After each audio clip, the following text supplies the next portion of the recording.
अगर मैं तुमसे कहूँ तुम्हारा ब्रेन तुमसे एक ऐसा क्राइम कन्फेस करवा सकता है जो तुमने कभी किया ही नहीं, इम्पॉसिबल लगता है ना।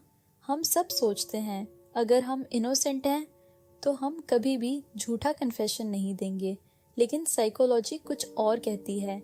इस फिनोमेनन का नाम है इंटरनलाइज्ड फॉल्स कन्फेशन। और सबसे शॉकिंग बात, कभी कभी इंसान सिर्फ पुलिस से झूठ नहीं बोलता, वो खुद भी बिलीव करने लगता है कि शायद क्राइम उसने ही किया था।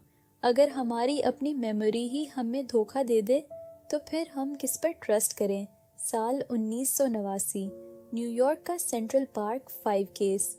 एक ब्रूटल क्राइम के बाद पुलिस पर केस जल्दी सॉल्व करने का बहुत प्रेशर था। कुछ ही घंटों में 5 टीनेजर्स को सस्पेक्ट बनाकर पुलिस स्टेशन लाया गया। फिर शुरू हुई लगातार इंट्रोगेशन। उन्हें अलग अलग रूम्स में बिठाया गया। बार बार वही सवाल पूछे गए। पुलिस ने कहा, तुम्हारे फ्रेंड्स पहले ही सब कन्फेस कर चुके हैं, एविडेंस तुम्हारे अगेंस्ट है, बस सच बता दो। कुछ रिपोर्ट्स के मुताबिक उन्हें ये भी बिलीव कराया गया कि अगर वो कन्फेशन दे देंगे तो वो घर जा सकेंगे। घंटों की थकान, डर, स्ट्रेस और लगातार साइकोलॉजिकल प्रेशर के बाद उनमें से कई टीनेजर्स ने कन्फेशन दे दिया।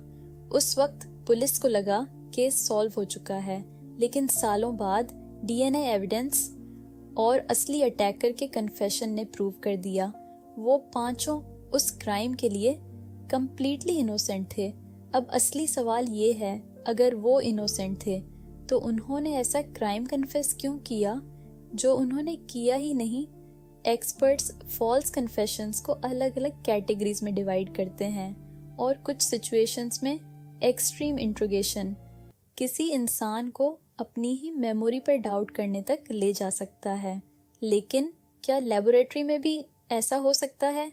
इसी सवाल का जवाब ढूंढने की कोशिश की साइकोलॉजिस्ट सॉल कैसिन ने। पार्टिसिपेंट्स को एक सिंपल कंप्यूटर टास्क दिया गया। सिर्फ एक रूल था, ALT की मत दबाना। कुछ देर बाद रिसर्चर ने कहा, तुमने ALT की दबा दी। रियलिटी, उन्होंने कभी ALT की प्रेस ही नहीं की थी। लेकिन रिसर्चर बार बार वही बात रिपीट करता रहा। फिर एक फेक विटनेस ने भी कहा, हाँ मैंने देखा था। और यही एक्सपेरिमेंट इंटरेस्टिंग हो गया। हर पार्टिसिपेंट ने फॉल्स कन्फेशन नहीं दिया, लेकिन एक महत्वपूर्ण प्रतिशत ने दबाव और झूठे गवाह की वजह से ऐसा किया।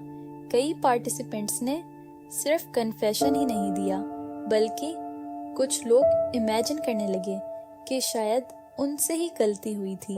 यानी जिस इवेंट को उन्होंने कभी एक्सपीरियंस ही नहीं किया, ब्रेन उसकी पॉसिबिलिटी पर बिलीव करने लगा। लेकिन ऐसा होता कैसे है? हमारी मेमोरी फोन की वीडियो रिकॉर्डिंग नहीं होती। हर बार जब हम किसी मेमोरी को याद करते हैं, ब्रेन उस फाइल को सिर्फ खोलता नहीं, उसे दोबारा रिकंस्ट्रक्ट करता है।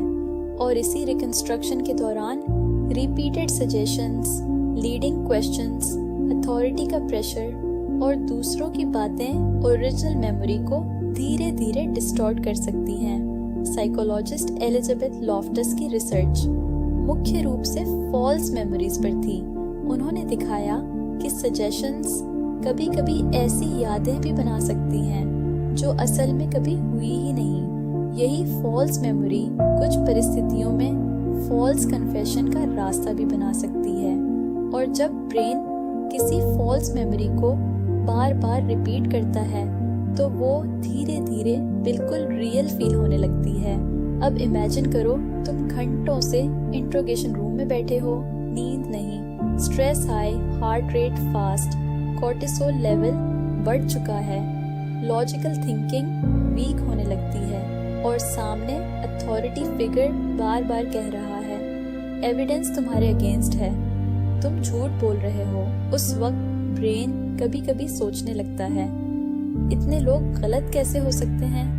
शायद प्रॉब्लम मुझ में ही है। और वही पल सबसे डेंजरस होता है, क्योंकि उस मोमेंट पर कुछ लोग अपनी ही मेमोरी पर ट्रस्ट करना छोड़ देते हैं। इसीलिए हर कन्फेशन सच नहीं होता।